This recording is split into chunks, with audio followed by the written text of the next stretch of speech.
అంటే జగన్ కి right hand కదా విజయసాయి రెడ్డి అనేవాడు. మరి చంద్రబాబుకి మరి సుజనా చౌదరి లెఫ్ట్ హ్యాండా?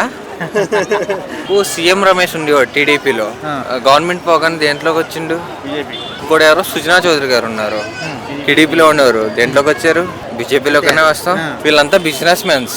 ఏ పార్టీ వస్తే ఆ పార్టీలో ఉంటారు. సుజనా చౌదరి అనక, సీఎం రమేష్ అనక, విజయసాయి రెడ్డి అనక. జనం కూడా అలాగే ఉన్నారు కదా, ఎవరు డబ్బులు ఇస్తే వాళ్ళకే వేస్తున్నారు.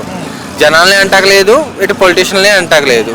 విజయసాయి రెడ్డి గారు అంటే ఆయన మంచి పొలిటీషియన్, అవునన్నా కదా. ఆయన ఆల్రెడీ ఏం చెప్పాడు, నాకు పవన్ కళ్యాణ్తో ఈ గొడవ లేదు, చంద్రబాబు నాయుడుతో వ్యక్తిగత గొడవలు ఏం లేదు, ఓన్లీ రాజకీయ గొడవే అన్నాడు కదా. మంచి పర్సన్ ఆయన. అదే మీడియాలో కొంచెం నెగిటివ్ చేశారు. ఆయన మంచి ఎప్పుడు ఎవరికీ తెలియదు, ఆయన మంచి. అయితే ఇప్పుడు కంప్లీట్ రాజకీయాలకే రాజీనామా చేసిన అంటున్నాడు. సో కొంతమంది ఏమో బీజేపీలో జాయిన్ అవుతాను అంటున్నారు. సో మీ ఒపీనియన్ ఏంటి? ఇప్పుడు మీకు సీఎం రమేష్ ఉండేవాడు టీడీపీలో. గవర్నమెంట్ పోగానే దేంట్లోకి వచ్చిండు? బీజేపీ.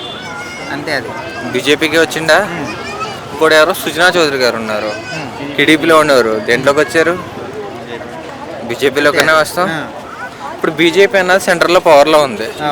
వీళ్ళంతా బిజినెస్ మెన్స్. ఏ పార్టీ వస్తే ఆ పార్టీలో ఉంటారు. వాళ్ళ బిజినెస్ల గురించి, మన వాళ్ళ పొలిటీషియన్స్ కాదు, వాళ్ళు బిజినెస్ మెన్స్. సుజనా చౌదరి అనక, సీఎం రమేష్ అనక, విజయసాయి రెడ్డి అనక. అంటే జగన్ కి రైట్ హ్యాండ్ కదా విజయసాయి రెడ్డి అనేవాడు. మరి చంద్రబాబుకి మరి సుజనా చౌదరి లెఫ్ట్ హ్యాండా? బిజినెస్ లో కామన్, ఎవరికి ఫండ్ ఇస్తే అది కామన్. అంటే ఇక్కడ ఛాన్స్ ఉంటే అక్కడ వెళ్ళిపోతాడు ఆటోమేటిక్ అంటారు. ఇప్పుడు మరి సుజనా చౌదరి వెళ్ళలేదా, సీఎం రమేష్ వెళ్ళలేదా? అదే అదే చెప్పండి నాకు కదా ఆన్సర్. రాజకీయ నాయకులు ఇటు అటు జంప్ చేస్తున్నారు కదా, ప్రజల కోసమే వచ్చేటప్పుడు అంటారు. ఇలా అలా జంప్ చేయడంపై మీ అభిప్రాయం ఏంటి? అలా కరెక్ట్ అయినా చేయడం? నిజమైన పొలిటీషియన్ ఎవరిని గెలిపిస్తున్నారు? ప్రజలు కూడా. ముందు పెట్టుబడి పెట్టాలి, దానికి డబ్బులు లాక్కోవాలి, వాళ్ళ ఆస్తులు కాపాడుకోవాలి. అదే కదా పాలిటిక్స్ చేసేది. జనం కూడా అలాగే ఉన్నారు కదా, ఎవరు డబ్బులు ఇస్తే వాళ్ళకే వేస్తున్నారు. జనాల్ని అంటకలేదు, ఇటు పొలిటీషియన్లే అంటకలేదు.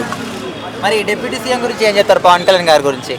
పవన్ కళ్యాణ్ గారు ఇంకా నడుస్తుంది కదా, వచ్చి 7 months అవుతుంది. డిప్యూటీ సీఎం ఆయన తీసాడు, నారా లోకేష్ వాళ్ళని అంటున్నారు కదా.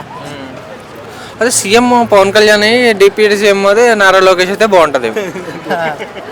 అంటే చంద్రబాబు నాయుడు నిజాయితీగా లీడర్ ఎవరన్నా ఏపీలో ఒక్కరి పేరు చెప్పండి చాలు, అంటే డబ్బు లేకుండా గెలిచిన వ్యక్తి. అంటే ఆలోచించాలి, ఆలోచించాలి. సరే, నారా లోకేష్ గారు డిప్యూటీ సీఎం హోదాకి సరిపోతారంటారా?